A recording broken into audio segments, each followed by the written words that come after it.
ఇక్కడ Telugu Desam party, BJP party, Janasena party, Congress, CPI, CPM, ఇంకేమైనా మిగిలిపోయిన అన్ని పార్టీలు కూడా టీడీపీ అన్ని ఒకటి ఉంటాయి, జగన్మోహన్ రెడ్డి ఒక సైడ్ ఉంటాడు. సో ఆ system we have to appreciate, we have to go. డెఫినెట్గా జనం తరపున నిలబడతాడు, జనం తరపున ఫైట్ చేస్తాడు, ఎత్తి చూపుతాడని నేను. అంటే మీరు పదే పదే జగన్మోహన్ రెడ్డి గారు ప్రతి సభలోనూ ఒక ముఖ్యమంత్రి స్థాయిలో ఉండే వ్యక్తి పవన్ కళ్యాణ్ ఉద్దేశించి కారులను మార్చినట్టు పెళ్ళాలను మారుస్తాడు, 3 పెళ్ళిళ్ళు 4 పెళ్ళిళ్ళు అంటూ బహిరంగ వ్యాఖ్యలు చేయటం అనేది అవతల వ్యక్తికి సింపతి తెచ్చిపెడుతుంది, ఈ మీద నెగిటివిటీ తెచ్చిపెడుతుంది. పైగా సీఎం స్థాయిలో ఉన్న వ్యక్తి బహిరంగంగా అలా మాట్లాడచ్చా? అది పవన్ కళ్యాణ్ ప్లస్ అయింది కదా. డెఫినెట్గా ప్లస్ అయింది, దాన్ని ప్లస్గా చేసుకున్నాడు కూడా. ఇప్పుడు చిరంజీవి అలాంటి సందర్భం ఒకటి, చిరంజీవి వచ్చి సార్ సార్ సార్ అన్న టికెట్లది అదేదో చిన్న వీడియో క్లిప్ పెట్టినాడు. అంతకుముందు మాట్లాడినది అన్ని పక్కకు పోయినాయి. ఆ క్లిప్నే చూసి మా అన్నని ఇట్లా అంటారు ఇదంటారు. పవన్ కళ్యాణ్ ఒక స్టాండర్డ్గా ఉంటాడు అనేది ఒక మాట మీద ఈరోజు ఏది చెప్తాడో దాన్ని మళ్ళీ కంటిన్యూ చేస్తాడని ఏం లేదు. ఎందుకంటే చంద్రబాబుని ఎలా తిట్టాడు, బీజేపీని ఎలా తిట్టాడు, లేకుంటే అందరిని ఎలా తిట్టాడు, మళ్ళీ ఇప్పుడు ఎలా పొగుడుతున్నాడు, మళ్ళీ ఎలా తిడతాడు, ఇవన్నీ అతను వదిలే. కానీ మీరు అంటున్నట్టుగా భారతీయ సంస్కృతిలో భాగంగా అలాంటివి తప్పు అని చెప్పే ప్రయత్నం చేసినట్టు, కానీ ఆ చెప్పే విధానం అనేది ఆ పద్ధతి కాదు అని నేను అనుకుంటున్నాను. మేబీ దానివల్ల కూడా పవన్ కళ్యాణ్కి అడ్వాంటేజ్ అయి ఉంటుందని నేను అంటున్నాను. అందుకే పోటీ చేసిన 21 స్థానాల్లో 100% స్ట్రైక్ రేట్ ఇప్పుడు గెలవటం అనేది. నేను ఏమంటే జగన్మోహన్ రెడ్డి గారి ఏ విధంగా ఒక సక్సెస్ స్టోరీగా మనం చెప్పుకుంటామో, పవన్ కళ్యాణ్ కూడా ఒక సక్సెస్ స్టోరీనే. ఎందుకంటే నిలబడిన అన్ని చోట్ల ఓడిపోయి ఒక ఎమ్మెల్యేతో గెలిచి ఆ ఎమ్మెల్యే కూడా పక్కకు పోయి 2 చోట్ల ఓడిపోయి కూడా తిరిగి బౌన్స్ బ్యాక్. సరే అతను ఏదో నా వ్యూహం నాకుంటుందన్నాడు, సరే అతనిలాగా ఎవడు మాట్లాడలేదులే, అంటే కులాల పరంగా కానీ మతాల పరంగా అంత ఓపెన్గా మాట్లాడి నా కులం నాతో ఉండాలా అనే మనం. సో వాట్ ఎవర్ మేబీ తన ఆ 21 మందిని కూడా గెలవడంలో కూడా ఒక సక్సెస్ స్టోరీ. ఎందుకంటే దీనికి సీజనల్ పొలిటీషియన్స్ తప్ప, ఈ విధంగా రాజకీయం ఒక వృత్తిగా ఉన్న వాళ్ళే ఈ విధంగా బౌన్స్ బ్యాక్ అవుతారే తప్ప, మిగతా వృత్తుల మీద ఉండి, సినిమా లాంటి వృత్తులో లేకుంటే మిగతా వ్యాపార వృత్తిలో ఉండి ఇది ప్రైమరీ ఇంట్రెస్ట్ కాకుండా మిగతా దాని మీద ఉన్న వాళ్ళు ఇలా బౌన్స్ బ్యాక్ కావడం చాలా కష్టం. కానీ it's a success story of Pawan Kalyan అని చెప్పుకోవచ్చు.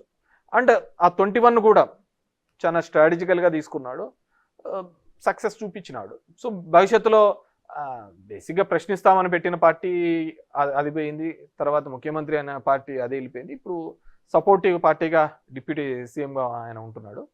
We have to wait and see ఇదే కంటిన్యూ అవుతాడా, మరి ఎలా ఆ సీట్లోకి రావడం. ఇప్పుడైతే నేను లేదు 10 ఏళ్ళుగా చంద్రబాబే ఉండాలని ఆయనే అంటున్నప్పుడు, so we can't expect him CM seats. వాళ్ళ ఫ్యాన్స్ కానీ వాళ్ళ కమ్యూనిటీ కానీ ఏదైతే మా వాళ్ళలో ఒకడు ఆ ముఖ్యమంత్రి సీట్లో కూర్చోవాలి అని కోరుకున్నారో వాళ్ళది ఇప్పట్లో నెరవేరే కార్యక్రమం కాదు. వాట్ ఎవర్ మేబీ జగన్మోహన్ రెడ్డిని ఓడించడానికైతే ఖచ్చితంగా పవన్ కళ్యాణ్ అనే వ్యక్తి లేకపోతే తెలుగుదేశం అనే పార్టీ ఇప్పటికీ కూడా జగన్మోహన్ రెడ్డిని ఓడించలేదు.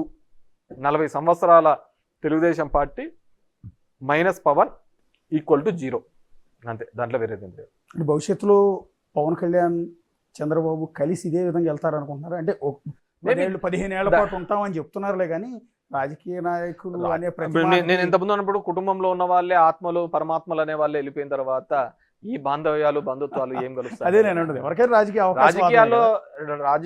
రాజకీయాల్లో డైనమిక్స్ మారుతూ ఉంటాయండి. సో ఇతను ఇప్పుడు మొట్టమొదటిసారి పవర్ చూశాడు. సో ఆ పవర్ చూడాలి అని తన ఫ్యాన్స్ కానీ తన కమ్యూనిటీ వాళ్ళు కానీ కోరుకుంటున్నప్పుడు ఆ విధమైన అడుగులు వేయచ్చు. బీజేపీ ఉన్నప్పుడు ఏదైనా జరుగుతుందండి.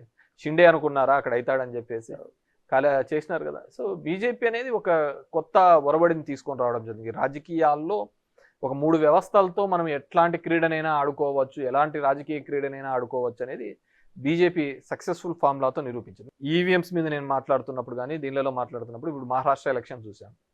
ఖచ్చితంగా 6 నెలల కిందట జరిగిన ఎంపీ ఎలక్షన్స్లో బీజేపీ వాళ్ళ కూటమి 10 సీట్లు వచ్చినాయి, 30 అగెనెస్ట్ కాంగ్రెస్కి వచ్చినాయి. ఏమంతా 5 నెలల్లో మారిందని చెప్పి 225 సీట్లు వచ్చినాయి చెప్పండి.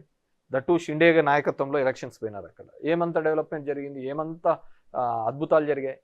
So there is some manipulation is going on. ఎందుకంటే నేనేమని నమ్ముతానంటే ఈ ఫోన్ అనేది ట్యాప్ చేయాలనుకున్నప్పుడు ఆ మిషనరీ ట్యాప్ చేయడం అనేది పెద్ద విషయం కాదు.